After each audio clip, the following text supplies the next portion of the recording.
What's happening, everybody? It's Shy Panther of the Shypanther and Friends Show.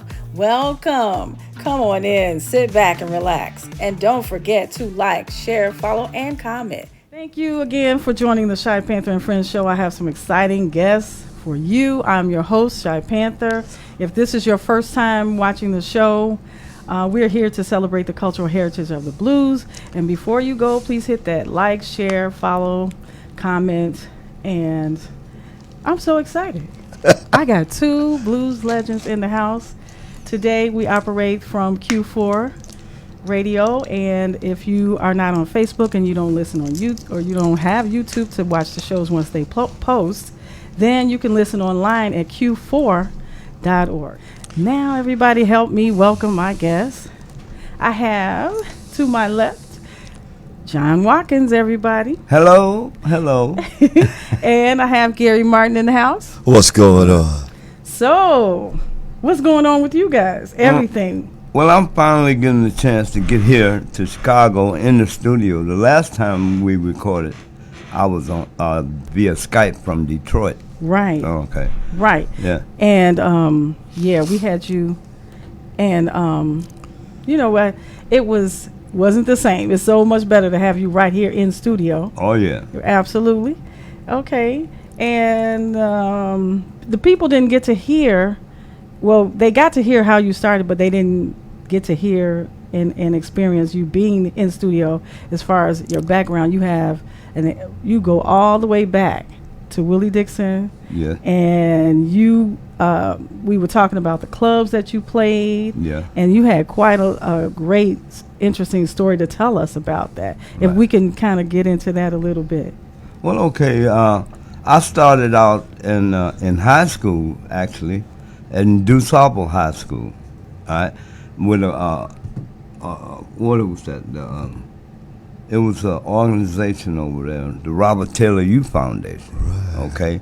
And that graduated to Teresa's Lounge. Now, that's when everything started, for me, financially and emotionally, because I got a chance to play with James Cotton, Junior Wells, Buddy Guy, Samuel Longhorn, Coco Taylor. I had a wonderful time doing that, okay? And my uncles were there too, Jimmy Johnson and Seal Johnson, right? Yeah. I really didn't know how famous they were. Okay, I'm right there with them, growing up with them, being a child around them and everything.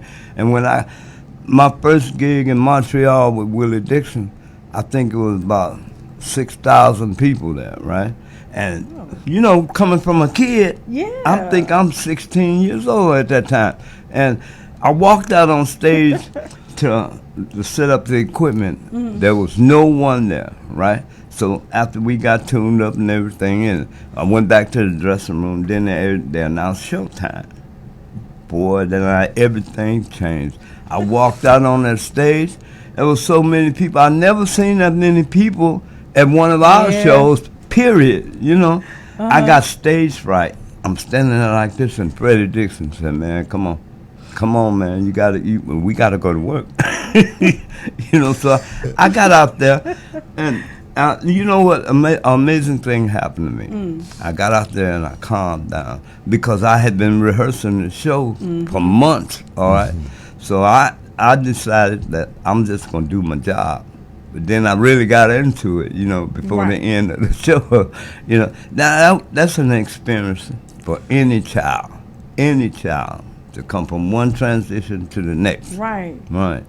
Yeah. Yeah. Wow. So, I'm thinking about Freddie Dixon was there. You had all these people. That had to be, man. So at that time, you were touring with them. Yeah. Yeah. Yeah. Wow. Yeah. So back home, are you from Chicago? I was born and raised here. Born and raised in Chicago. Right. Okay. And so now you live in Detroit. I live in Detroit now. Okay. Right. So how did that move come about? That move came about, my mother was searching for her father. He had been out of her life for so many years, and she finally found him, okay? So she decided to move to Detroit.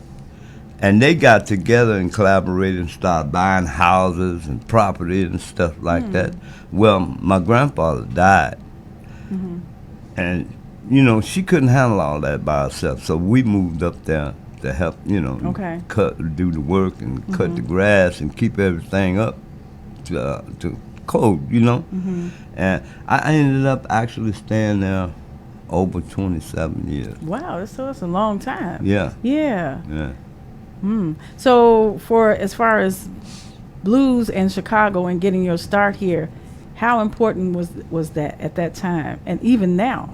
Well, when I moved to Detroit, I was still touring. Okay. All right. So I would commute from from Detroit to Chicago, or they would come and pick me up. If we were playing in Canada, Windsor or something like that, they would come and pick me up from Detroit, and then we'd be on our way. You know. Right. Yeah. Okay, go John, on. I want to ask you a question. Yes. You played with Muddy too, didn't you? Yeah. That was a piece of history I was hoping you would, touch on, brother. Right. Okay. Well, the thing about that is Muddy Waters and Willie Dixon had the same management. Okay. Okay. So one day Muddy needed a guitar player. So he called me, and I did the gig with him.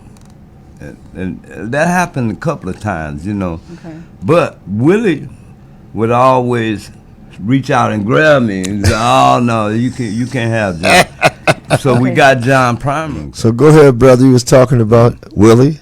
Okay, well, Willie wouldn't allow them to hire me full time, but I had a very good friend.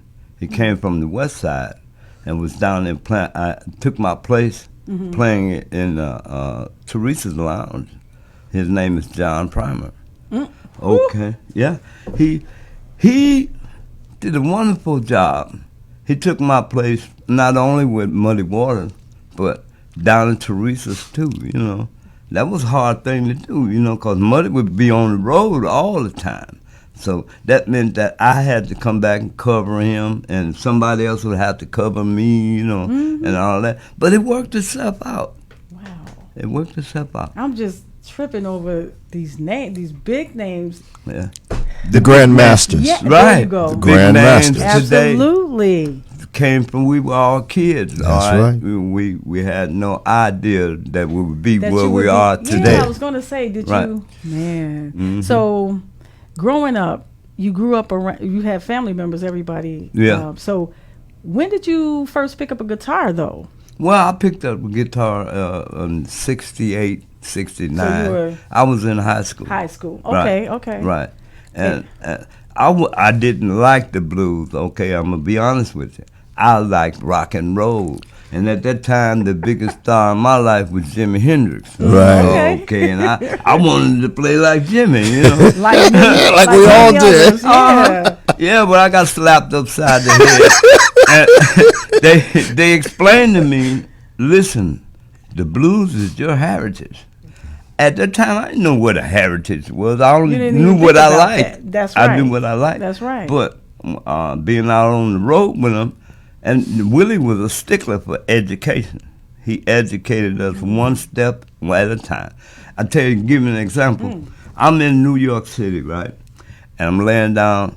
At that time, I started writing, and he found a couple of songs that he liked that I wrote, right? I'm laying down in the bed, and I get up. Hey, come on, get up. Come on, I got something for you. He took me down to BMI, Broadcast Music Industry, and made me sign up. And then when we got back to the hotel, he gave me some more papers, which was publishing. They published my song, and they had everything. I got Copyrighted. Yeah, copyrighted and published in the same day, and that's very unusual for me, you know. And that's by them doing that, I get royalty checks every 6 months. Right now, today. And if I hadn't done that, I would have been like a lot of people, uneducated, with out here beating their brains out in the clubs and every night and not have a future, you know, because some royalty checks is your future. Yeah. You know? Okay. All right. Yeah. I'm very proud of that. You know, I'm thankful. That's the first time I ever heard situation like that. You were brought directly where you should be to make sure that you secure your future. Like I said, it was all about education with them. You know, people think they see you on stage, you know, oh man, that's great and wonderful, but there's a whole career behind that with some of us. Okay. You know, and I like to. I'm in that process now. I'm trying to educate my family. You know, I have a cousin. She was fortunate to record with Stevie Wonder. She did that Happy Birthday. That's her in the background. All right, you met her Thursday.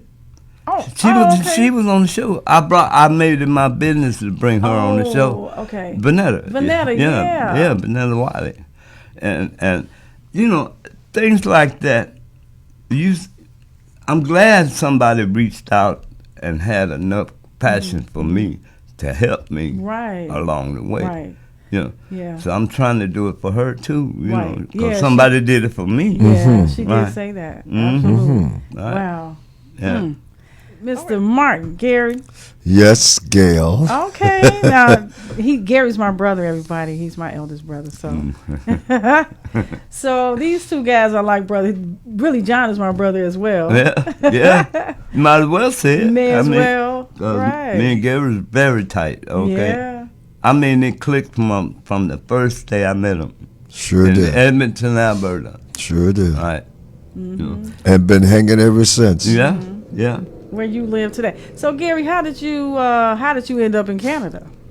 Before we get into okay, how I ended up in Canada. I was in Detroit working, and at that time I was still in the military. I had switched over to Livonia to the music program that they had going there. I had left the 74th Military Police Company in Chicago at Manheim at the airport. I got tired of writing papers, so I thought I'd go back to music. But when I went over there, those guys, they wasn't letting the young guys get no money or get involved in the program, so they put you in the field. I was the cymbal player because I didn't play horn, I didn't play drums, so I marched with a cymbal. And I met a young lady, and we got together and started hanging out, and eventually she says, well, I'm having a baby, and going back to my home, Canada. And I didn't know anything about it. I said, well, if you're taking my baby to Canada, I'm coming with you because I want to make sure everything is going to be good. And that's how I got into Canada. I started visiting in 1977, November. Okay. All right. And you originally grew up on the west side of Born, raised Chicago. Cook County is the hospital I came out of. I was born in Cook County, too. And so was I. Right. Yeah, you know. Right. That's the true seal of a Chicago. If you're from Cook County, there's no discussion on it, right? I got people there. Right. And, you know, like, as a kid, my brother and I, Matthew, my late brother, we were like twins. We did everything together on the west side. We were playing together and grew up together. And we finally got involved with Mama Love was her name. She was a big-time agent and things like that, and we had competed and started competing in talent shows, helping back singers and stuff because I wasn't singing much then. And we got going, and we went to they had the Michael Jackson talent, they had the Jackson 5 talent show, and we came in second place. We got on the bus, and as we went back to come back to the city, we were notified that we won. That night, Mama Love said, I'm going to get us some food, because she always had a group of kids around, including her kids. And we were waiting at her house, and Sydney was her partner, buddy. He was watching us. So that night, she never came home. The next day, Matt and I came back over there. She lived in the Hilliards. We lived in the Ickies. And we came across to find her. And about a week later, they found her in the parking lot, decapitated, no arms, no legs, in her trunk. Our mother sat with us and said the music career was over. Curtom Records sent over an agent to talk with us. So you were actually with Curtom. No. I was with her, but With her, Curtom, but I mean- Curtom had saw us at the talent show. okay. So they came over and they wanted to know, do we wanted to further our career? And they were talking about training us at homeschooling. And Mom said, no, that's not going to happen. Matt and I was so shook up, and I was so disillusioned with the industry that Matt quit and became a chef, and I just went low key, and we said no, we didn't want it. Gary, right on the top of my head, are you talking about the Battle of the Groups at the Yes, sir. At the Regal Theater? Yes. We were on that show too. I know, man. All of us kids were there. Yeah. All of us. What was the name? Oscar Rivers got us involved. in Okay, that. Oscar. Yeah, get the heck that out was of my here. music teacher. No way, man. Yeah.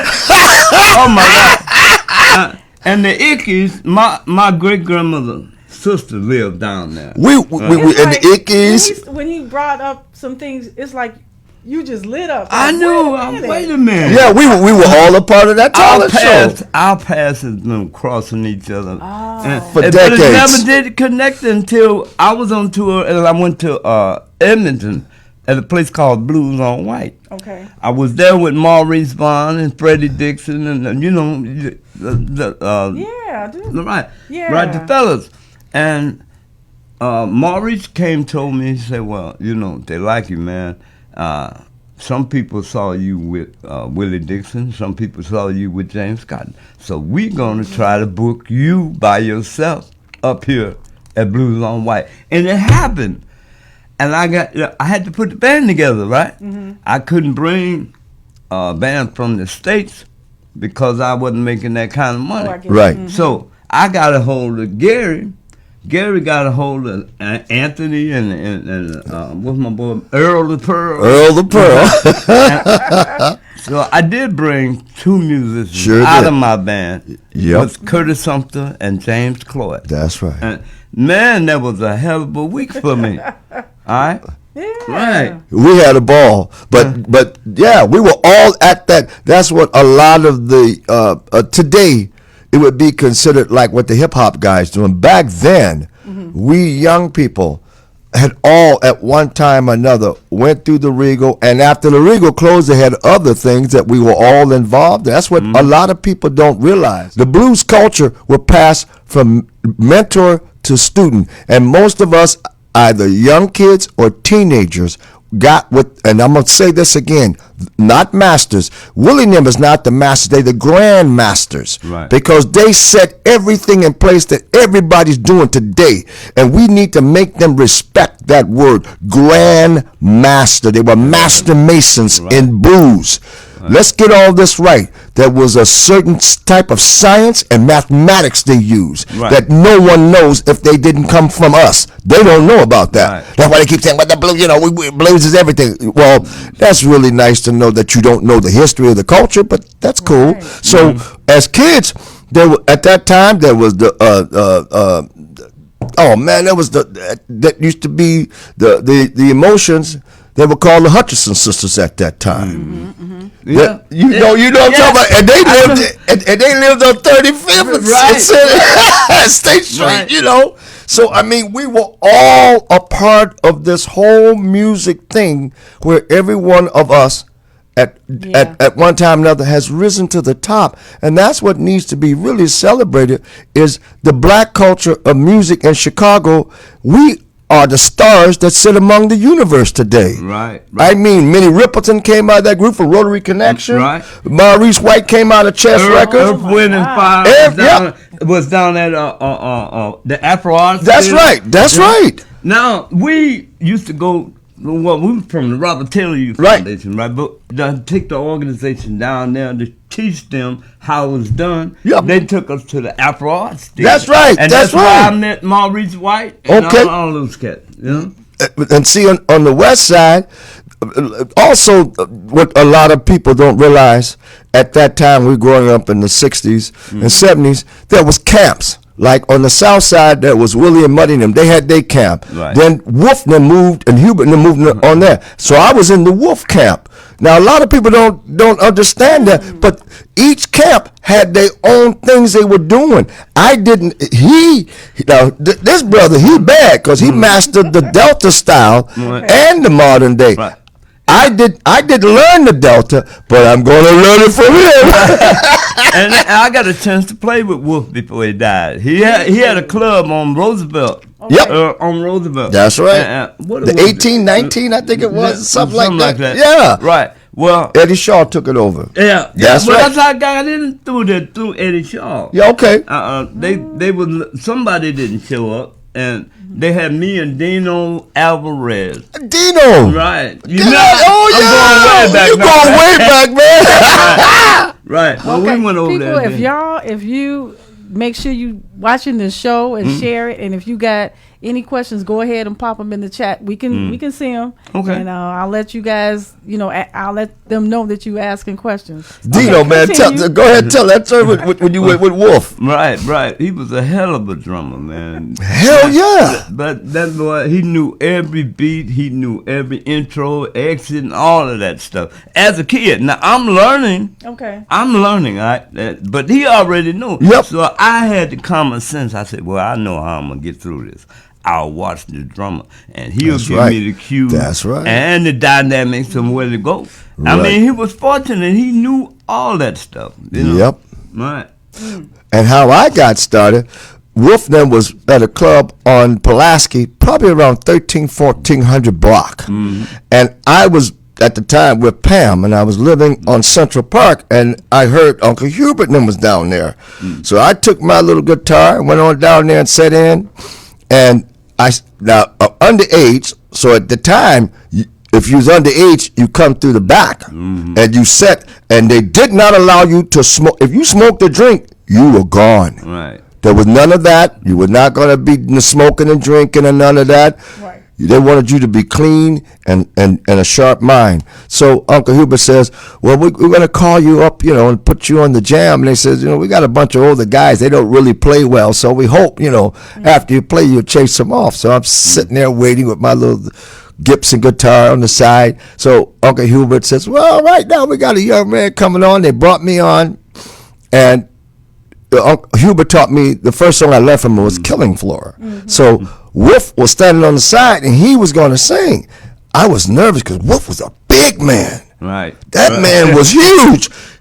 His hands would be like twice mine, maybe three. Right. And, I was like kind of scared. So they counted off, and I was playing it, and I was going, and Wolf was singing. He didn't look back. He didn't know I was on the stage. He thought it was Hubert. And I made a mistake, and he looked around. Well, it scared me so bad, I threw my guitar up, unplugged it, and ran out the back door. Well, the whole club was laughing and dying. Wolf says, go get him. I'm not going to hurt him. Everybody came out. I was crying. I was scared. I said, I'm going to be killed. He says, no. Brought me back in. He says, you really did good. I was terrified because I said, that big man get a hold of my little buddy, going to shake me to death. And that's when I got with Uncle Hubert, and Wolf said, you keep doing what you doing. This is your heritage. What did I tell you? Your heritage. He says, I know you young guys. He knew, we were going to be doing Jimi Hendrix and all the rock. He said, but this is your heritage. Well, at that time, did you know what a heritage was? No. I had to go look that thing up and see how it pertained to me.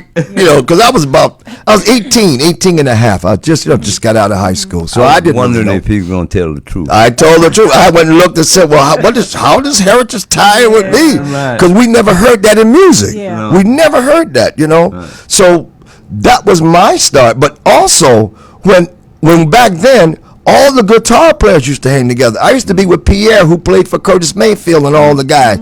So every camp had all the guitar players, all the bass players, all the drummers, all the sax. We would all be groups, and we would roam through the city, catching everybody's jams and sitting in. It was a family. Yeah. Hey, we said that on the last show. Yeah. When the three of us, Freddie and Maurice, we were Right. together.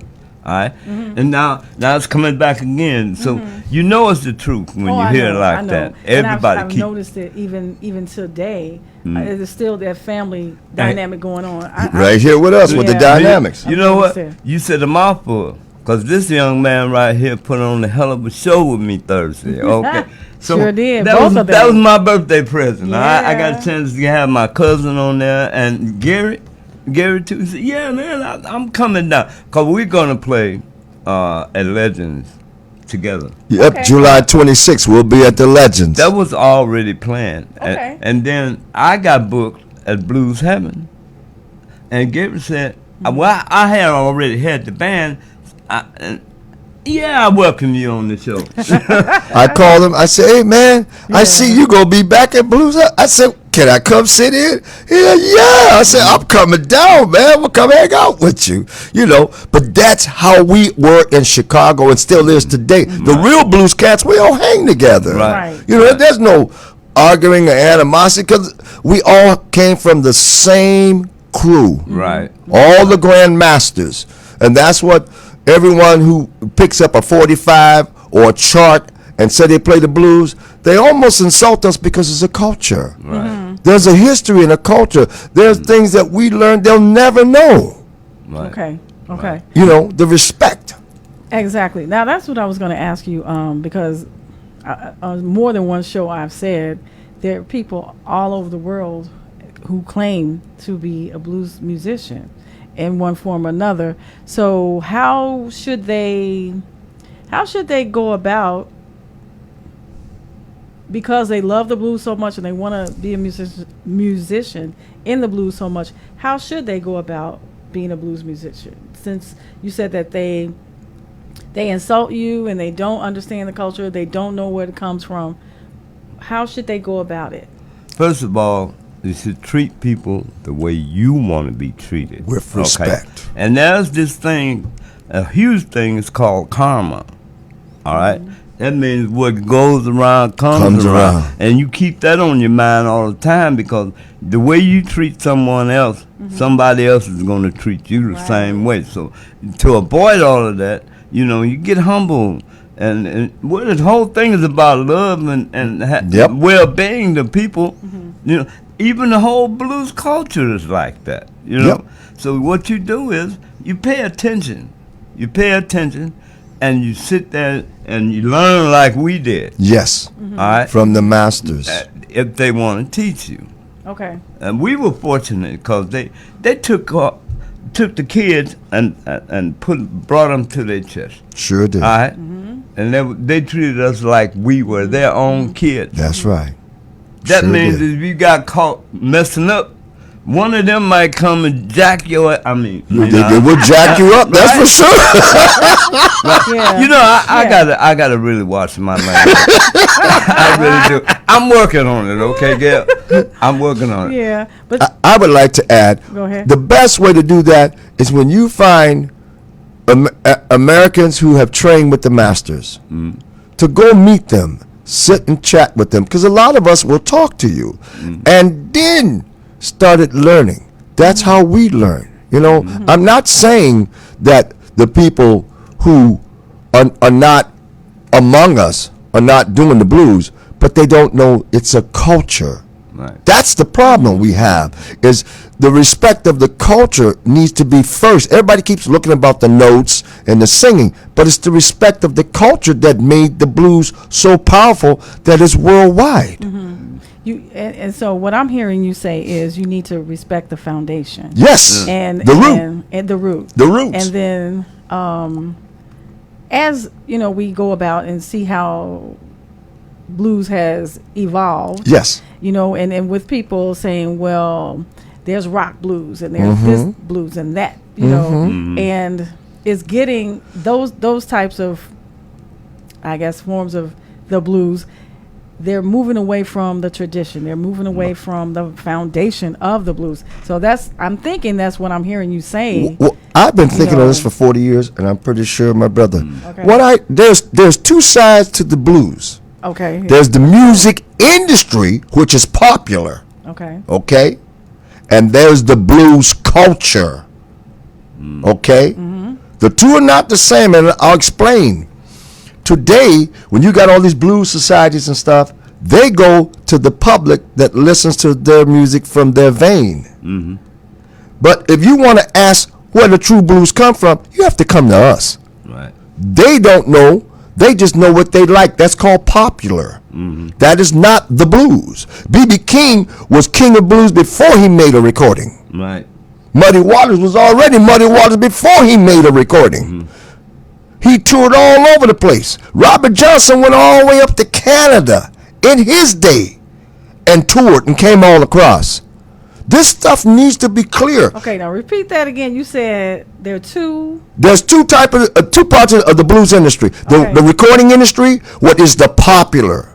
That's what the masses listens to. Okay. And they dictate by what they like and what they buy. Mm-hmm. But that's not really the blues. That's the recording industry. The blues is us who learned and carried the tradition and the heritage. We among ourselves know what the blues is. And we don't need the populace to tell us. Why? Because we were made by the masters. Right. We are who we are. There's no discrepancy. Right. So as Willie Dixon said, it's the roots. The blues is the roots and the rest is the fruits. There you go. Okay? There you go. Don't confuse the fruit with the tree.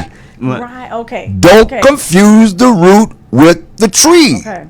So we're the tree. This is where this is getting to be real hot issue because we sacrifice a whole life for this. Right. John dedicated his whole life. Yeah. Right. And it is our culture. Go ahead, brother. And it's just you. I see that, and I see how even I mean even if you look all the way down to how the blues are. The bands are booked and who's on the lineup, right. And how much time the traditional blues artists are given, right. And just even go even further than that. Look how many real blues clubs that we have here in the city, and it used to be, I don't know, so many, right? Yeah, so many more, and then we only have a handful, and so I don't know. Go ahead, John. You was going to say something. Well, the thing, I was just going to collaborate on what you were saying. This is why it was a learning institution. They decided that they were going to teach us about the culture and educate us on how to conduct ourselves and how important it was to be respectful. That's right. You know, because I worked with Willie all these years. He never used profanity. Never.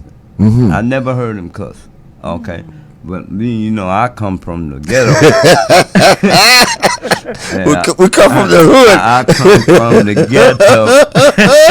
So, I adapted all of that stuff, and it's hard to get rid of. Yeah.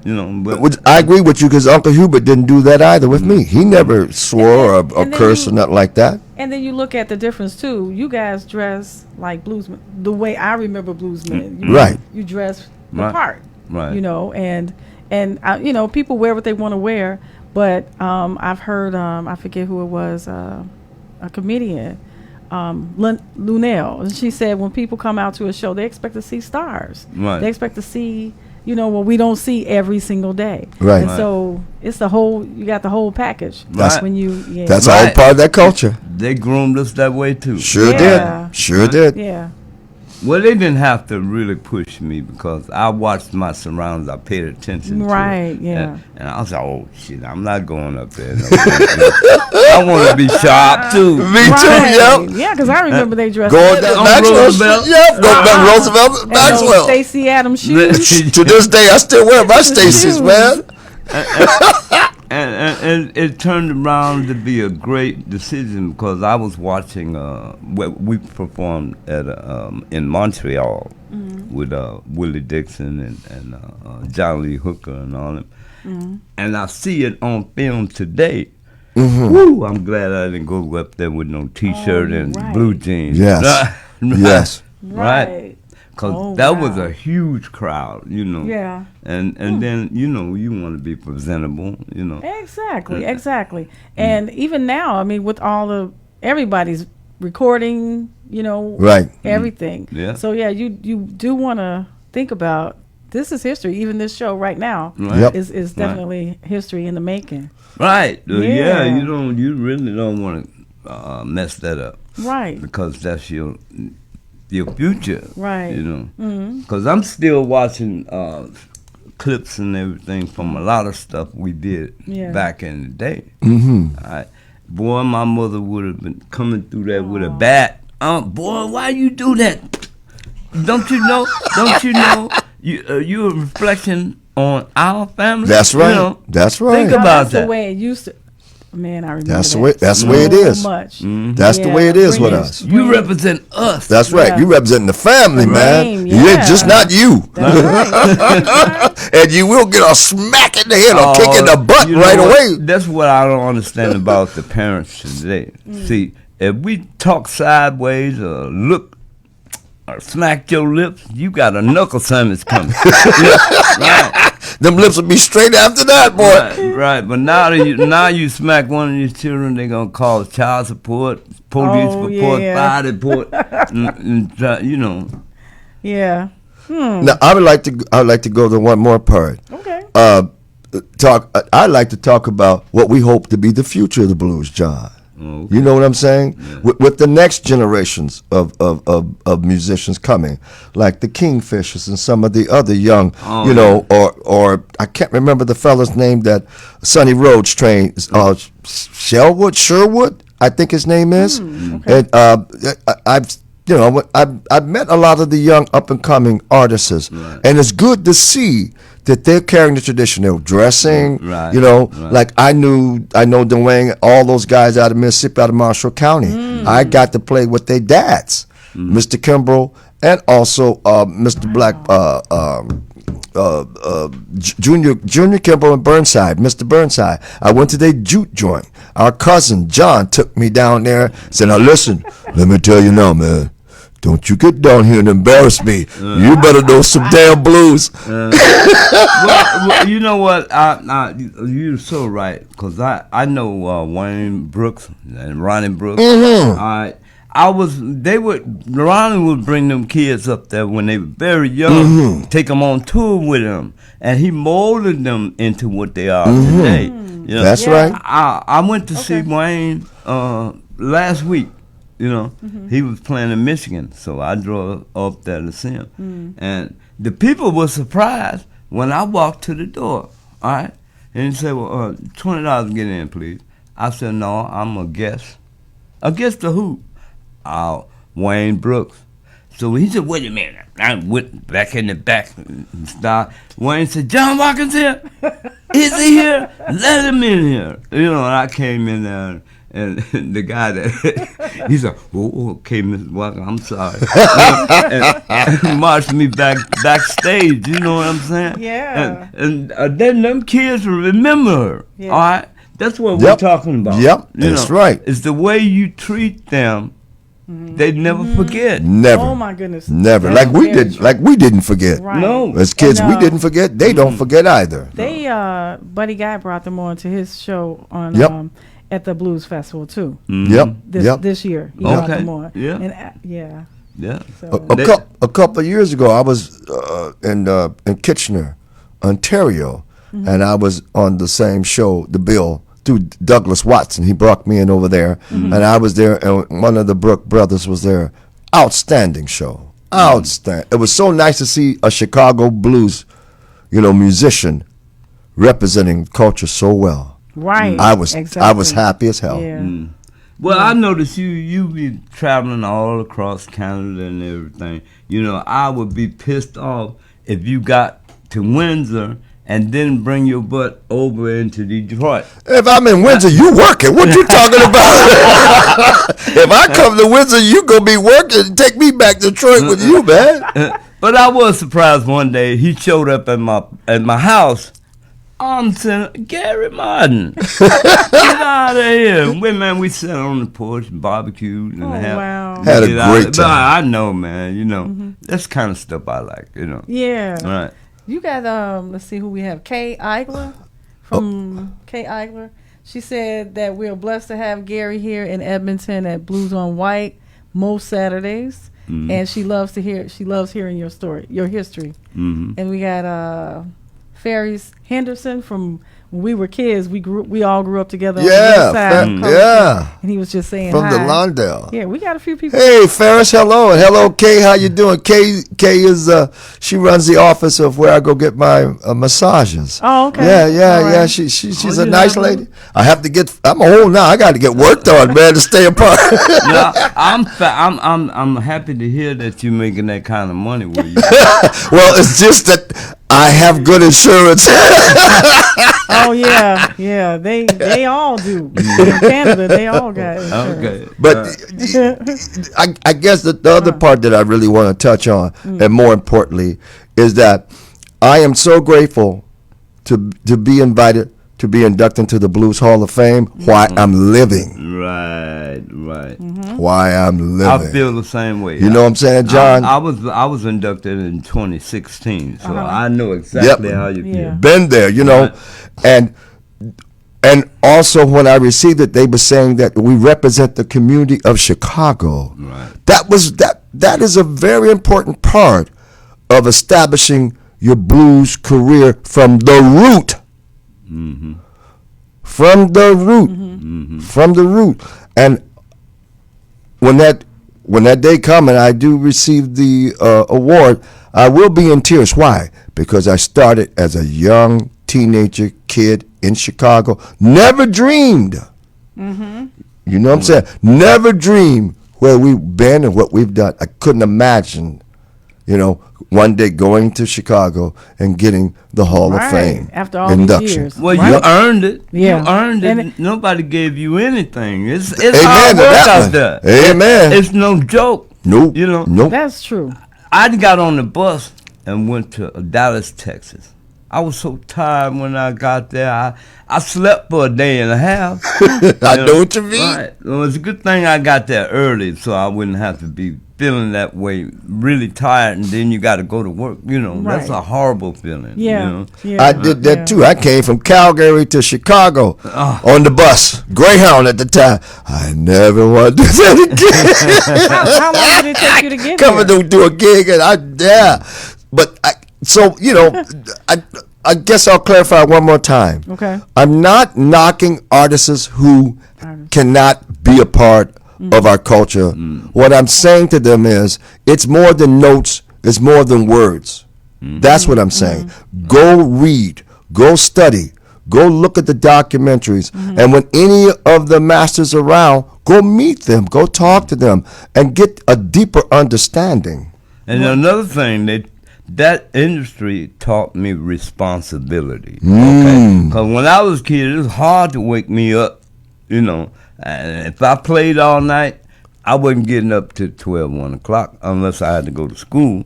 And even then, my parents had get up, get ready. Really. But, I get you. But being that my first European tour, I'm going to tell you, we got to France. Okay. But we had to catch a train right after the concert in France, catch a train to go to Germany. Okay. Now, I'm already tired from that 8-hour flight over there. Yep. Okay. I'm struggled through, make it through the show.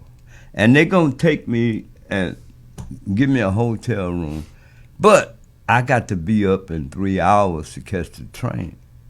That means that actually it was only 2 hours that I had to rest.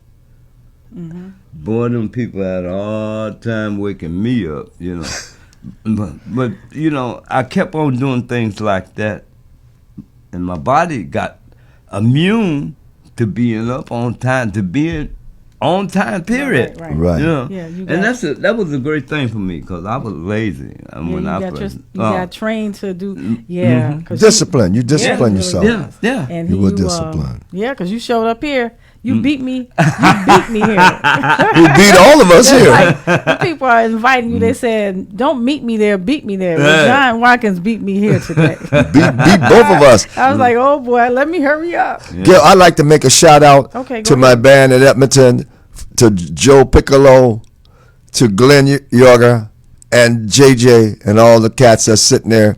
Thank you guys for coming. Have a great gig. Blues on White. Hey, thank you very much for putting the wall up and making things the most positive way. And I'd also like to thank Ann for being there with me all these times and pushing things through. And now I'd like to also thank my brother, because without John, I did not make the connection back into Chicago. John was the one that made the connection for me and introduced me to Tomiko, and the fella that had the Blues Hall of Fame before now, he called me about 5 years ago, and he talked to me, and he wanted to know my history. So I told him my history, because John had talked to him and Tomiko, and he was running the Blues Hall of Fame. And he talked to me we talked for about 2 hours. We touched on everything. And he says, I'm going to recommend you to come on into there. And I would like to, just give me 1 second, because I want to thank him. He has passed away since then. God bless. He has passed away. But I want to mention his name because he was the one that inserted my name with John and Tomiko. They're the reason that I'm here, and they're the reason that this thing went for me, and I will never forget that long as I live. Let me see. Just give me 1 second. And I just want to say, too, Tomiko Dixon was supposed to be here with us today, and she's just wasn't feeling well. No, she got problems. I think she had some surgery on her leg. Yeah, she had a problem with her leg. Yeah, she couldn't make it. Right, I know. Right. So she's on the mend, everybody. So prayers.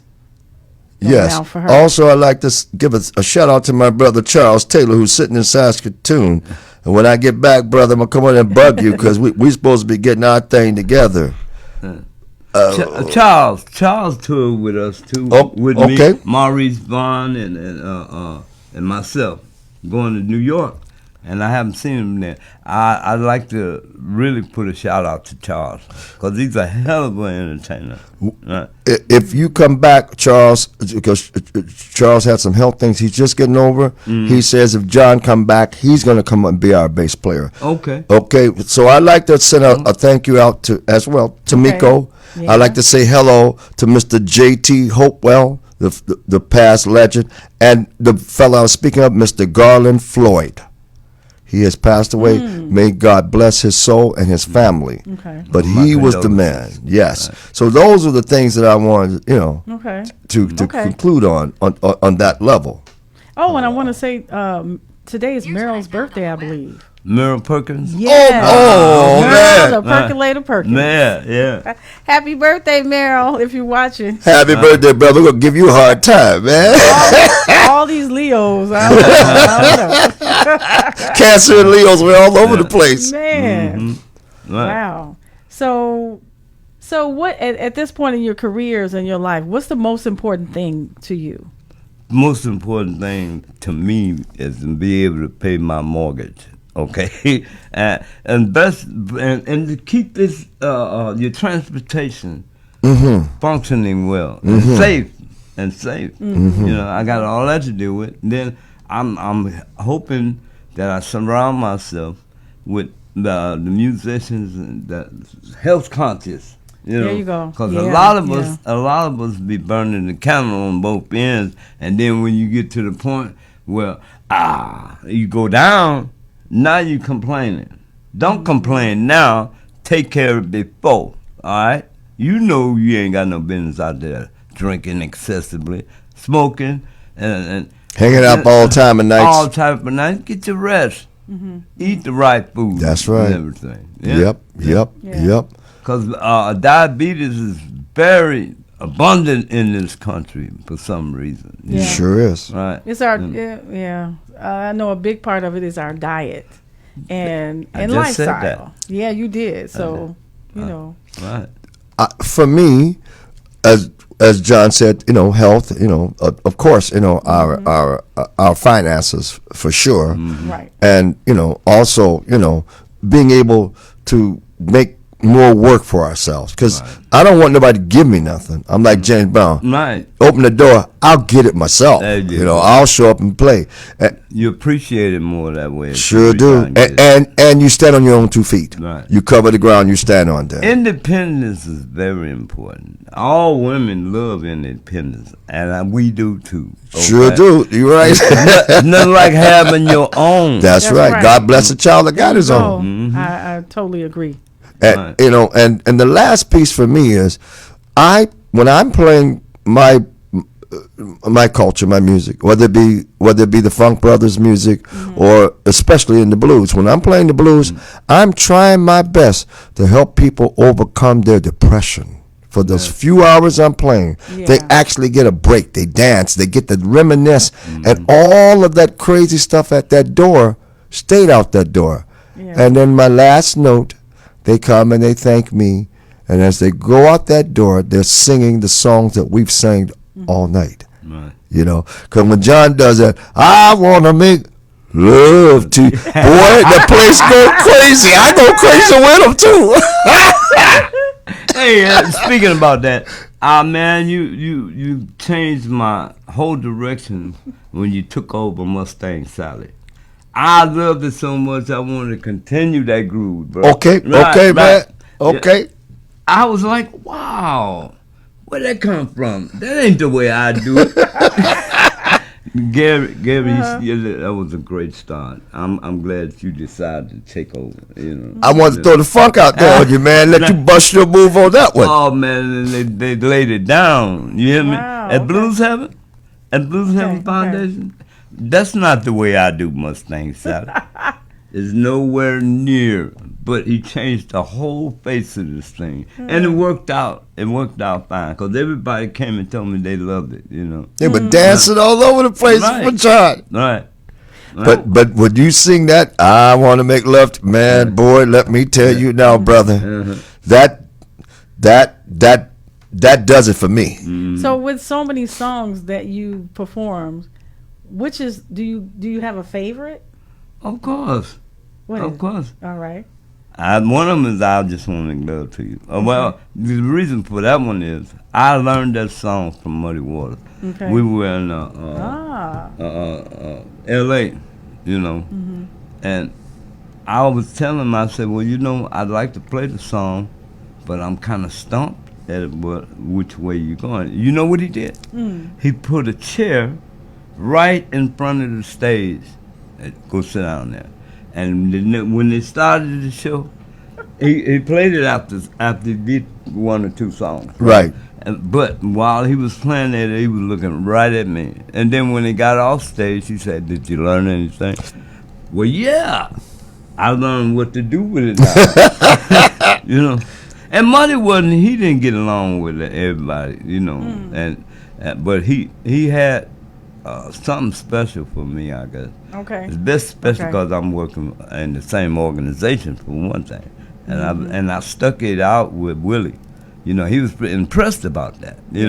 Because I never missed a gig during the whole duration of the 21 years that I worked with him. Wow. Right. 21 years. Yeah. Go ahead, brother. Yeah. That's super impressive. Yeah. Yeah. And especially the fact that you started out so young. Yeah. And yeah. And Gary, you have a favorite? My favorite still to this day, Killing Floor. Really? The very first song.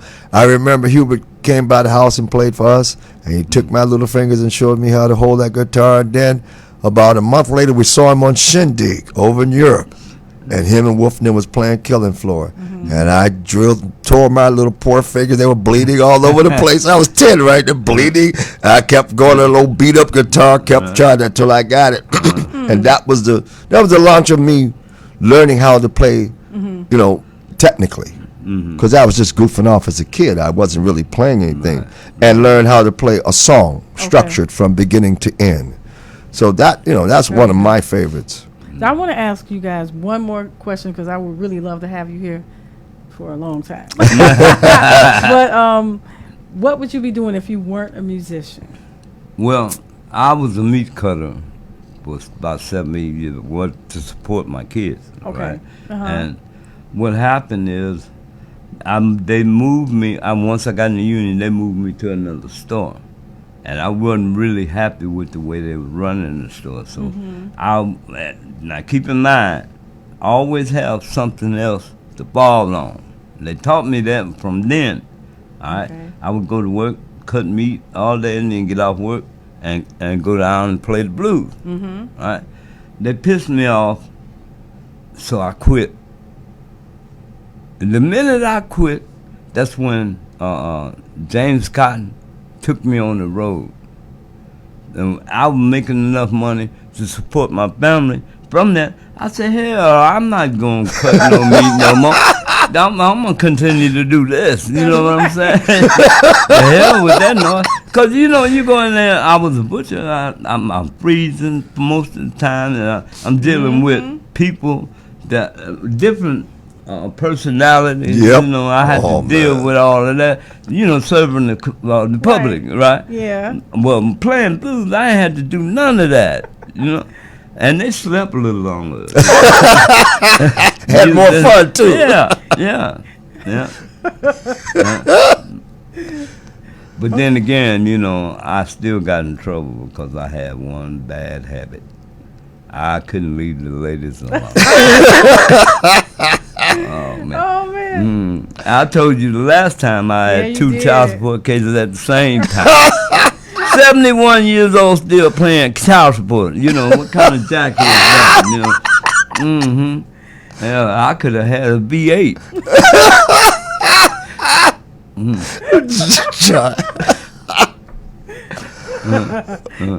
All right, Gary. Well, with me, I probably would have still been doing the anti-gang work that I do for the communities, and most importantly, I'd probably, if my health held up, I would have probably still been running my martial arts schools. Yeah, I was going to because say I you did that for a long love teaching time. young people how to overcome their deficits. Right. So those were the two things that I was doing all through my life. Until my health, I had double shoulder replacement and stuff like that. So I had to quit martial arts. Yeah, little double shoulder replacement. Just little things like that. Yeah, just little things. That's all it was. Oh my God, that's a lot. Well, I would like to give a shout out to Anthony Davis. I like to say Earl the Pearl. I like to say hello to Theo Brown, the drummer the famed drummer for Sonny Rhodes. I'd like to say hi to Greg Edmonds over there, my brother on saxophone, the original Heavenly Blues guy. So I would like to make a shout out to all of them, and let them know that, hey, you're still in my heart and in my prayers as well. I'd like to make a shout out. All right. If I don't, I will never hit the last one. Maurice, John, Bond. Yeah. I got to shout out to them. Plus Freddie Dixon. Yeah. I love you and ain't nothing you can do about it.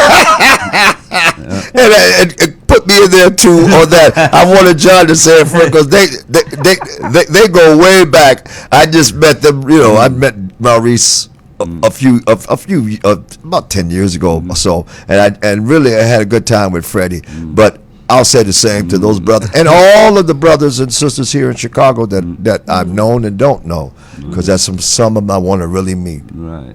Okay. Well, thank you guys. Thank you, John Watkins and Gary Martin, for coming in, and Ann sitting back there, Gary's wife. Thank you for all that you do. And this has been a great show, everybody. I hope that you share it and share it around. Let people see. Hello, Maxine Hall. And we got to shout out to our friend Jolene Hall. Gail know we were going to show out. That's why she got us back. We don't ever hold nothing back. Well, you know what? I thought they would show out a whole lot worse. Because what they kind of kept, they were behaving today. Right. Yeah. But yeah, I have to. Shout out to my family. I'm usually like getting in, getting out. Right. I'm grateful for my family and the family support Right. that I have. And I always ask the musicians who I host if they have family support coming, through the years Right. and everything, because that's real important when you're trying to do something. Well, the last time I was on this show, I showed out so bad that my family said, man, you don't have to promote ignorancy. You don't have to do that. You know. No, you did. Listen, I know you were a little more intelligent than that. Yeah. You did. Oh, John. I did show out quite a bit. A little but- bit. I did show out. But, I mean, you know, that's just me. My Just having personality. fun. We're Right, just exactly. funning. That's Right. all. Mhm. It don't mean no harm to no Oh, one. We're just Right. having fun. That's No, all. you have to have fun. You have to. That goes out to my What's the daughter. point of it? You can let me back in the house now. And thank you, Gale, my Oh, sister. you're welcome. Thank you very much. I love doing this. I Right. learn so much from each and every show, each and every person. Everybody has a story that's worth, sharing. So especially here, welcome. You're welcome anytime. And I want to. I have one more show where I'm getting in some Hall of Fame inductees. Okay. Blues Hall of Fame inductees. And so, guys, I am looking forward to that Sunday, August 4th at Buddy Guys Legends. And the best of luck to all of the inductees. Thank you, Gale. Congratulations Of course. Thank to you. Welcome, brother. Yes, sir. I'll be welcome to the Big Brother crowd now. That's right. Yeah.